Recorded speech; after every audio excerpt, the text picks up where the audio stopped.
As some of you might have noticed, a lot of my footage comes in Russian. That's because I, unfortunately, play on Russian server.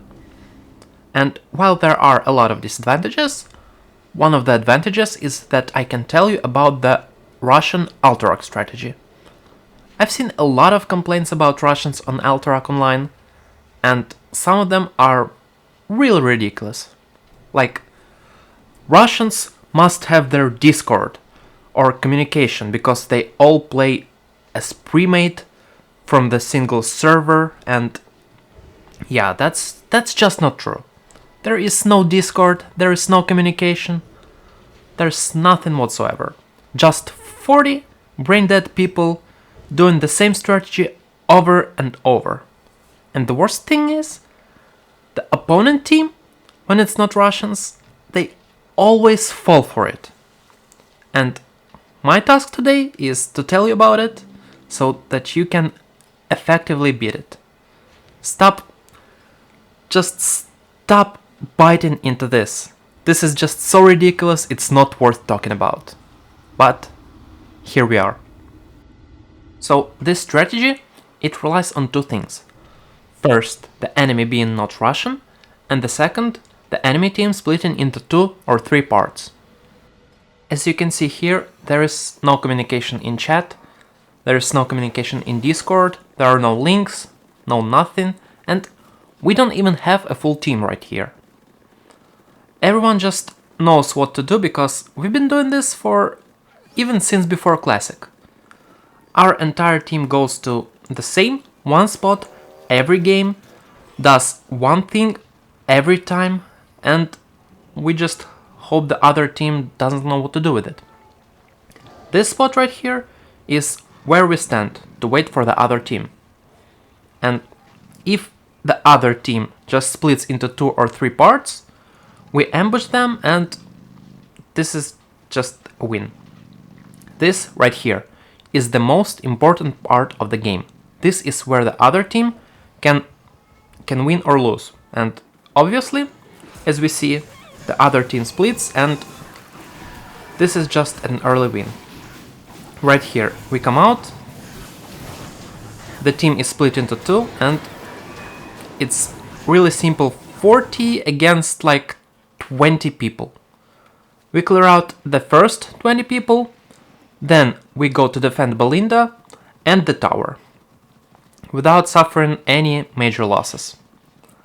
After that, we go to capture the nearby graveyard, just so the other team has to revive on the same spot, and hopefully split even further.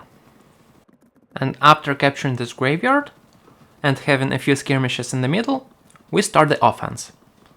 Usually, we move as one huge group of 40 people, but this time we had to split into 3 smaller groups because some of the enemy team players managed to capture our tower.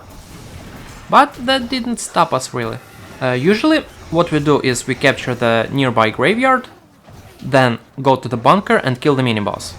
This time the other group managed to do this, and I didn't have the footage, but you got the point, right? So after we're done with that, we push the other team to this graveyard. And this moment right here is where I see most of the complaints coming from.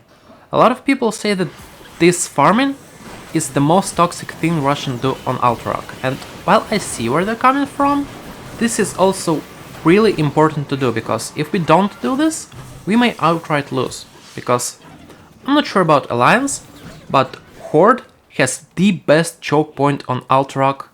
If we don't do this, or even if someone just mistakenly captured this graveyard and pushes the team to respawn on their base, the other team just stalls for 40 minutes and we may eventually even lose. After we're done with farming the other team, we move on to the enemy base, and honestly, I'm not sure what we're doing here between this moment and killing the boss, as there aren't many people defending, and honestly it's a very easy drag kill, but I guess some people just like to PvP a bit. I don't know.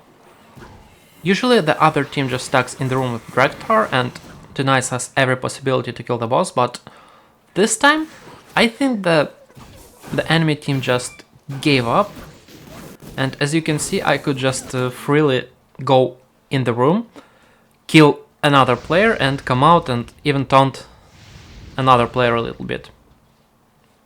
Everything goes unpunished. Honestly, I wish I had a better game to show everything that I've been talking about, but the quality of Alterac games have been really low lately, and unfortunately this is the best game to show everything that I wanted to show in a while.